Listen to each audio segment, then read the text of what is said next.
Hello, good morning guys. Ayan, pupunta ako sa palengke ng Divisoria. Dito ako dadaan sa Ilaya kung saan yung mga maraming paninda ng mga damit. Tapos yung mga kung ano-ano po dyan ay napakarami po niyan. Kaya dito ako dumaan kasi patingin-tingin din po ako ng mga baka sakaling may mabibili tayo dyan kasi nandyan yung mga punda. Tapos yung mga kakanin, may mga kakanin dyan. Ayan. Marami din po dyan damit pambata. Ayan. Marami pong damit dyan na mabibili. Mura lang. Yan, may mga tela. Mura lang po yan dyan.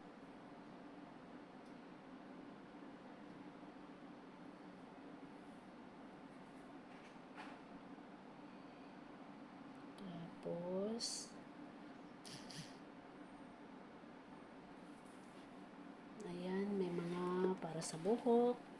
May mga shorts, pants, mga bags. Ayan, marami po tayong mabibili dyan kung mapasyal kayo dyan. Yan po ang tinatawag nilang Ilaya. Ayan, mga kortina, maganda. Punda.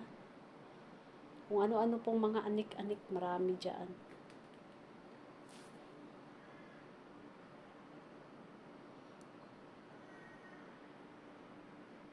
Ayan, may mga ano, marami po dyan mabibili guys. Ang daming mga tela, ayan oh. Ayan.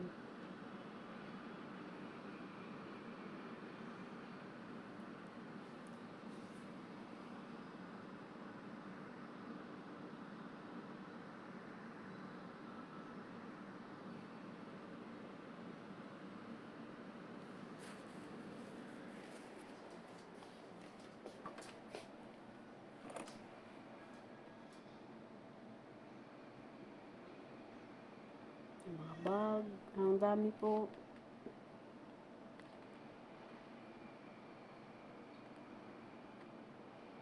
Basta kung pupunta po kayo ng Divisoria, ayan, Ilaya po ang tumbukin ninyo. Kung gusto niyo pumunta sa Ilaya, makabili kayo ng mga murang damit, cortina, ayan, may 75 lang po dyan. Ayan, maraming mga anik-anik. Yan o, mga damit na terno. Shorts panlalaki, damit pambata, ayan, terno, mga sandos. Ayan, maraming namimili. Lalo pag linggo guys, talagang dagsa ng tao dito. Hindi ako napupunta dito pag linggo. Dadaan ako dito pag, ayan, mga ordinaryong araw. Kasi maluwag yan. Maluwag dito daraanan mo. Pero pag linggo, Sabado-Linggo, maraming bumibili dyan. Ayan. So, tatawid na ako sa kabila, ayan, sa rekto. Ayan, doon din sa kabila ng rekto, karugtong pa rin ito ng Ilaya. Ayan, mga tsinelas. Tawid muna tayo. Ayan, tumatawid ako dyan, guys. Ayan.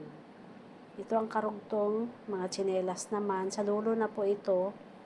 Papunta na po talaga ito ng palengke. Dumadaan ako dito kasi mga tsinelas dito mura lang.